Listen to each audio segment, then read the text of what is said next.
ఉమ్మడి మహబూబ్నగర్ జిల్లాలోని నాగర్ కర్నూల్ మాజీ ఎమ్మెల్యే మర్రి జనార్దన్ రెడ్డి ముందు చూపుతో సరికొత్త ప్లాన్ వేస్తున్నారట. నాగర్ కర్నూల్ నుంచి వారసుగా 2 సార్లు గెలిచిన మర్రి జనార్దన్ రెడ్డి మొన్నటి అసెంబ్లీ ఎన్నికల్లో ఓడిపోయారు.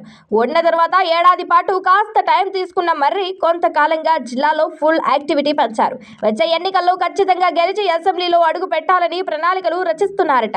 బీఆర్ఎస్ అధికారంలోకి వస్తే మంత్రి కావాలని కూడా కలలు కంటున్నారు. అయితే ఆయనకు ఈ మధ్య కాలంలో ఒక డౌట్ వస్తుందట. అందుకే ఫ్యూచర్ ప్లాన్ లో భాగంగా ఒక అదిరే స్కెచ్ వేశారట. ఆ ప్లాన్ లో భాగంగానే ఆడా ఉంటా ఈడా ఉంటానంటున్నారట. మంత్రి జనార్దన్ రెడ్డి వేసిన ప్లాన్ ఇప్పుడు ఉమ్మడి పాలమూరు జిల్లాలో హాట్ టాపిక్ గా మారింది. మర్రి ప్లాన్ ఏంటంటే త్వరలో నియోజకవర్గాల పునర్విభజన జరగనున్నట్లు పెద్ద ఎత్తున ప్రచారం జరుగుతుంది. నియోజకవర్గాల పునర్విభజనలో భాగంగా కొన్ని మార్పులు చేర్పులు తప్పవు. ముఖ్యంగా తాను గతంలో ప్రాతినిధ్యం వహించిన నాగర్ కర్నూల్ నియోజకవర్గం ఎస్సీ రిజర్వ్డ్ గా మారే అవకాశాలున్నట్లు భావిస్తున్నారట. నాగర్ కర్నూల్ నియోజకవర్గం ఎస్సీగా మారితే తాను పోటీ చేయటానికి మరో సీటు వెతుక్కుంటున్నారట. వాస్తవానికి 2009లో జరిగిన నియోజకవర్గాల పునర్విభజన సందర్భంలోనే నాగర్ కర్నూల్ ఎస్సీగా మారాల్సి ఉండేదట. కానీ అప్పటి రాజకీయ పరిస్థితుల నేపథ్యంలో కొన్ని మండలాలను మార్పులు చేర్పులు చేసి నాగర్ కర్నూల్ జనరల్గా ఉండేలా అప్పటి నేతలు చక్రం తిప్పారన్న ప్రచారం ఉంది. దీంతో అప్పుడు జనరల్ నియోజకవర్గంగా మారాల్సిన అచ్చంపేట మళ్లీ ఎస్సీ రిజర్వ్గా కంటిన్యూ అయిందట.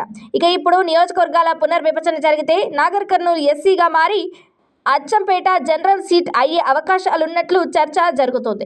అచ్చంపేట నియోజకవర్గం చాలా కాలంగా రిజర్వ్ ఉండటంతో ఈసారి జనరల్ అయ్యే అవకాశాలున్నాయట. దీంతో మాజీ ఎమ్మెల్యే మర్రి జనార్దన్ రెడ్డి ముందుగానే ఖర్చు వేస్తున్నారట. ప్రస్తుతం అచ్చంపేట నియోజకవర్గంలో బీఆర్ఎస్ పెద్ద నేతలు లేరు.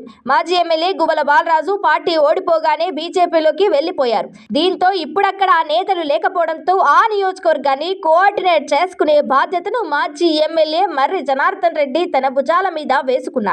ఇప్పటి నుంచి అచ్చంపేటలో పర్యటనలు చేస్తే వచ్చే అసెంబ్లీ ఎన్నికల నాటికి రిజర్వేషన్లు మారితే తనకు ఈజీ అవుతుందనే ప్లాన్ వేస్తున్నారట. అందుకే వీలున్నప్పుడల్లా అచ్చంపేటలో పర్యటిస్తున్నారట. లేటెస్ట్ గా కొత్తగా ఎన్నికైన సర్పంచ్లకు సన్మానం చేయాలని నిర్ణయించారు మర్రి జనార్దన్ రెడ్డి.